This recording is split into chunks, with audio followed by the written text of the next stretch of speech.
ಅಖಿಲ ಭಾರತ ವೀರಶೈವ ಲಿಂಗಾಯತ ಮಹಾಸಭಾ ಜಿಲ್ಲಾ ಘಟಕ ಕಲಬುರಗಿ ವತಿಯಿಂದ ಇಂದು ಮಾನ್ಯ ಪೊಲೀಸ್ ಆಯುಕ್ತರ ಕಲಬುರಗಿ ಅವರಿಗೆ ಸಾಮಾಜಿಕ ಜಾಲತಾಣದಲ್ಲಿ ಪ್ರತಿಷ್ಠಿತ ರೇವೂರ್ ಕುಟುಂಬದ ವಿರುದ್ಧ ಅವಹೇಳನಕಾರಿಯಾಗಿ ಪೋಸ್ಟ್ ಮಾಡುತ್ತಿರುವವರ ಮತ್ತು ಹೇಳಿಕೆ ನೀಡುತ್ತಿರುವವರ ವಿರುದ್ಧ ಕಠಿಣ ಕಾನೂನು ಕ್ರಮ ತೆಗೆದುಕೊಳ್ಳಬೇಕೆಂದು ಮನವಿ ಸಲ್ಲಿಸಲು 200ಕ್ಕೂ ಹೆಚ್ಚು ಲಿಂಗಾಯತ ಮಹಾಸಭಾದ ಮುಖಂಡರು ಬಂದು ಮಾನ್ಯ ಆಯುಕ್ತರಿಗೆ ಮನವಿ ಸಲ್ಲಿಸಿದರು.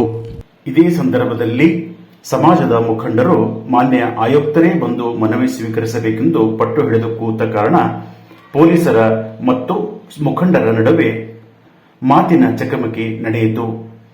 ನಂತರ ಪೊಲೀಸರು ಸಮಾಧಾನಪಡಿಸಿ ಮನವಿ ಸ್ವೀಕರಿಸಲು ನೆರವಾದರು.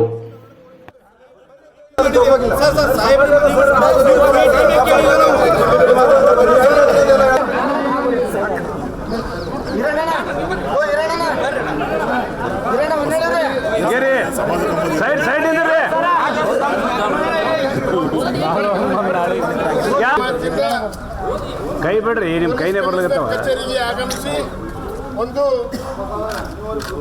ಏನು ನಮ್ಮ ಸೋದರರಾಗಿರ್ತಕ್ಕಂಥ ದತ್ತಾತ್ರೇಯ ಪಾಟೀಲ್ ಅವರ ಮೇಲೆ ಇವತ್ತು ಅನಾವಶ್ಯಕ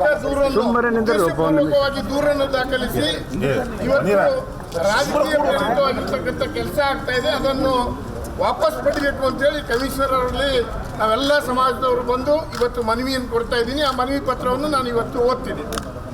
ಸಾಮಾಜಿಕ ಜಾಲತಾಣಗಳಲ್ಲಿ ಪ್ರತಿಷ್ಠಿತ ರೇವೂರ್ ಕುಟುಂಬದ ವಿರುದ್ಧ ಅವಹೇಳನಕಾರಿಯಾಗಿ ಪೋಸ್ಟ್ ಮಾಡುತ್ತಿರುವವರ ಮತ್ತು ಹೇಳಿಕೆ ನೀಡುತ್ತಿರುವವರ ವಿರುದ್ಧ ಕಠಿಣ ಕಾನೂನು ಕ್ರಮ ಕೈಗೊಳ್ಳುವಂತೆ ತಮ್ಮಲ್ಲಿ ವಿನಂತಿಯನ್ನು ಮಾಡ್ತಾ ಇದ್ದೀವಿ. ಮಾನ್ಯರೇ, ಈ ಮೇಲ್ ಕಾಣಿಸಿದ ವಿಷಯಕ್ಕೆ ಸಂಬಂಧಿಸಿದಂತೆ ತಮ್ಮಲ್ಲಿ ವಿನಂತಿಸಿಕೊಳ್ಳುವುದೇನೆಂದರೆ, ಕಲಬುರಗಿ ಜಿಲ್ಲೆಯ ಪ್ರತಿಷ್ಠಿತ ವೀರಶೈವ ಲಿಂಗಾಯತ ಸಮುದಾಯದ ಪ್ರಭಾವಿ ಕುಟುಂಬಗಳಲ್ಲಿ ರೇವೂರ್ ಪಾಟೀಲರ ಪರಿವಾರವೂ ಸಹ ಹೊಂದಿದೆ. ಕಲಬುರಗಿ ಮಹಾನಗರದ ಜನತೆ ಮತ್ತು ಕಲಬುರಗಿ ದಕ್ಷಿಣ ಮತಕ್ಷೇತ್ರದ ಜನತೆ ಲಿಂಗೈಕ್ಯ ಚಂದ್ರಶೇಖರ್ ಪಾಟೀಲ್ ರೇವೂರ್ ಅವರನ್ನು 2 ಬಾರಿ, ಶ್ರೀಮತಿ ಅರುಣಾ ಚಂದ್ರಶೇಖರ್ ಪಾಟೀಲ್ ರೇವೂರ್ ಅವರನ್ನು 1 ಬಾರಿ ಹಾಗೂ ಅವರ ಸುಪುತ್ರ ಯುವ ಧುರೀಣ ಶ್ರೀ ದತ್ತಾತ್ರೇಯ ಸಿ ಪಾಟೀಲ್ ರೇವೂರ್ ಅವರನ್ನು 2 ಬಾರಿ ಸತತವಾಗಿ ಶಾಸಕರಾಗಿ ಆಯ್ಕೆ ಮಾಡಿರುವುದೇ ಇದಕ್ಕೆ ಸಾಕ್ಷಿಯಾಗಿ ನಿಲ್ಲುತ್ತದೆ.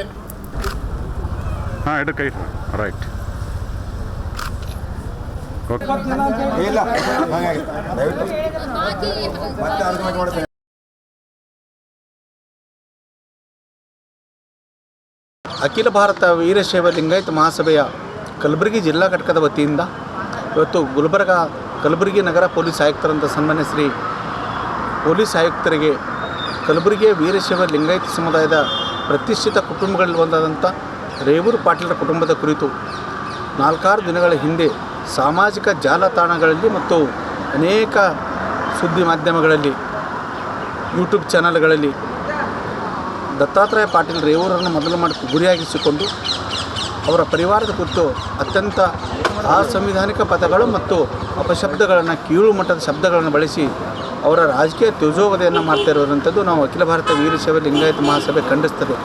ದತ್ತಾತ್ರೇಯ ಪಾಟೀಲ್ ರೇವೂರ ಹೇಳಿಕೆಯ ಬಗ್ಗೆ ಏನೇ ಅಪಸರುಗಳು ಇದ್ದರೂ ಸಹಿತ ಅದನ್ನು ಈ ನೆಲದ ಕಾನೂನಿನಿಂದ, ಈ ನೆಲದ ಸಂವಿಧಾನದ ಅಡಿಯಲ್ಲೇ ಪ್ರಶ್ನೆ ಮಾಡಬಹುದಾಗಿತ್ತು. ಆದರೆ ಈ ರೀತಿ ಹೇಳಿಕೆಗೆ ಪ್ರತಿರೋಧವನ್ನು ಒಡ್ಡುವುದರ ಮೂಲಕ ಮತ್ತು ಒಡ್ಡು ಬೆದರಿಕೆಯನ್ನು ಹಾಕುವುದರ ಮೂಲಕ ಅವರ ಪ್ರಾಣಕ್ಕೆ ಮತ್ತು ಅವರ ಸಮಾಜದ ಘನತೆಗೆ ಕಪ್ಪು ಚುಕ್ಕೆ ತರುವಂಥ ಕೆಲಸ ಮಾಡ್ತಿರುವುದು ಖಂಡಿಸಿ ಇವತ್ತು ನಗರ ಪೊಲೀಸ್ ಆಯುಕ್ತರಿಗೆ ಯಾರು ಕಿಡಿಗೇಡಿಗಳು ಸಮಾಜದ ದುಷ್ಕೃತ್ಯಕ್ಕೆ ಮತ್ತು ಸಮಾಜದ ಅಹಿಂಸೆಗೆ ಪ್ರಚೋದನೆ ಮಾಡ್ತಾಯಿದ್ದಾರೆ, ಹಿಂಸೆಗೆ ಪ್ರಚೋದನೆ ಮಾಡ್ತಾಯಿದ್ದಾರೆ, ಅಂಥವ್ರ ಮೇಲೆ ಕ್ರಮ ಕೈಗೊಳ್ಳಬೇಕು ಮತ್ತು ಕಲಬುರಗಿಯ ಶಾಂತಿ ನೆಲೆಸಬೇಕು. ದತ್ತಾತ್ರೇಯ ಪಾಟೀಲ್ ರೇವೂರವರ ಮೇಲೆ ಮಾಡಿದಂಥ FIR ಏನಿದೆ ಅದು ರದ್ದುಪಡಿಸಬೇಕು ಅಂತ ನಾವು ಮಾನ್ಯ ಪೊಲೀಸ್ ಆಯುಕ್ತರ ಮೂಲಕ ಮನವಿ ಮಾಡಿದ್ದೆ. ನಮ್ಮ ಮನವಿಯನ್ನು ಸ್ವೀಕರಿಸಿದ ಮಾನ್ಯ ಪೊಲೀಸ್ ಆಯುಕ್ತರು ಕಾನೂನು ಪ್ರಕಾರ ಈಗಾಗಲೇ ಕ್ರಮ ಕೈಗೊಳ್ಳಲಾಗಿದೆ. ಅಂಥವ್ರು ಯಾರಾದರೂ ರೀತಿಯ ದುಷ್ಕರ್ಮಿಗಳು ಸಾಮಾಜಿಕ ಜಾಲತಾಣದಲ್ಲಿ ಆ ರೀತಿ ಏನಾದರೂ ಹೇಳಿಕೆಗಳು ಪೋಸ್ಟ್ಗಳು ಮಾಡ್ತಾಯಿದ್ರೆ ಅದು ನಮ್ಮ ಪೊಲೀಸ್ ಇಲಾಖೆ ಗಮನಕ್ಕೆ ಬಂದರೆ ನಾವು ಕೂಡಲೇ ಕ್ರಮ ಕೈಗೊಳ್ತೀವಿ ಅಂತ ಭರವಸೆ ನಮ್ಮನೆ ಪೊಲೀಸ್ ಆಯುಕ್ತರು ನೀಡಿದರು. ಪೊಲೀಸ್ ಆಯುಕ್ತರು ನಮ್ಮ ಮನವಿಗೆ ಶೀಘ್ರವಾಗಿ ಸ್ಪಂದಿಸಿದರು. ಈಗಾಗಲೇ ನಿನ್ನೆ 2 ವ್ಯಕ್ತಿಗಳ ಮೇಲೆ ಪ್ರಕರಣ ದಾಖಲಿಸಿದ್ದೀವಿ ಅಂತ ಹೇಳಿದ್ದಾರೆ. ಇನ್ನು ಮುಂಬರುವ ದಿನಗಳಲ್ಲಿ ಇಡೀ ಪ್ರಕರಣವನ್ನು ಸೂಕ್ಷ್ಮವಾಗಿ ಪರಿಶೀಲಿಸಿ ಯಾರೇ ತಪ್ಪಿತಸ್ಥರಿದ್ದರೂ ಕೂಡ ಯಾರನ್ನೂ ರಕ್ಷಣೆ ಮಾಡೋದಿಲ್ಲ, ಕೂಡಲೇ ಅವರ ಮೇಲೆ ಕ್ರಮ ಕೈಗೊಳ್ಳುತ್ತೇನೆ ಅಂತ ಮಾತನ್ನು ಹೇಳಿದ್ದಾರೆ. ಈಗಾಗಲೇ ನಾವು ಪ್ರಥಮ ಹಂತವಾಗಿ ನಗರ ಪೊಲೀಸ್ ಆಯುಕ್ತರಿಗೆ ಮನವಿಯನ್ನು ಸಲ್ಲಿಸಿದ್ದೇವೆ.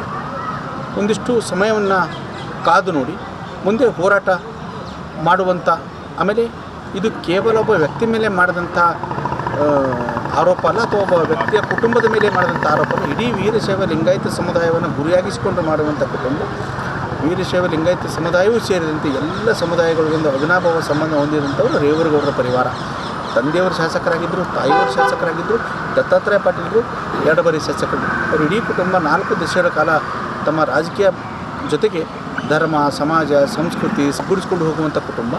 ಆದರೆ ದತ್ತಾತ್ರೇಯ ಪಾಟೀಲರ ಕುರಿತು ಈ ರೀತಿ ಅವಹೇಳನ ಮಾಡೋದು ತೀವ್ರವಾಗಿ ನಾವು ಖಂಡಿಸ್ತೇವೆ. ಮುಂದಿನ ದಿನಗಳಲ್ಲಿ ಹಂತವಾಗಿ ಇದನ್ನು ಹೋರಾಟ ಕೈಗೊಳ್ಳುವಂತ ನಾವು ವಿಚಾರ. ನಮ್ಮೆಲ್ಲರ ಸಮುದಾಯದ ಜನರ ಹಿರಿಯರ ಬೇಡಿಕೆ ಇತ್ತು, ನಿರೀಕ್ಷೆ ಇತ್ತು. ಮೊನ್ನೆ ನಗರ ಪೊಲೀಸ್ ಆಯುಕ್ತರು ಕಚೇರಿಯಲ್ಲಿರೋದ್ರಿಂದ ಬಂದು ನಮ್ಮ ಮನೆಯನ್ನು ಸ್ವೀಕಾರ ಮಾಡಬೇಕು ಅಂತೇಳಿ. ಆದರೆ ಮೊನ್ನೆ ಪೊಲೀಸ್ ಆಯುಕ್ತರು ಸಭೆಯಲ್ಲಿರೋದ್ರಿಂದ ಬರೋಕ್ಕಾಗಲಿಲ್ಲ. ಅವರ ಬದಲಿ ಇನ್ನೊಬ್ಬ IPS ಅಧಿಕಾರಿಯವರು ಬಂದು ಮನವಿ ತೊಗೊಂಡ್ರು.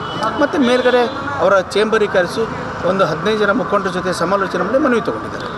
ಆದರೆ ಸಣ್ಣ ಕಮ್ಯುನಿಕೇಷನ್ ಗ್ಯಾಪ್ ಆಗಿರೋದು ಅತ್ಯಂತ ವಿಷಾದನೀಯ ಸಂಗತಿ.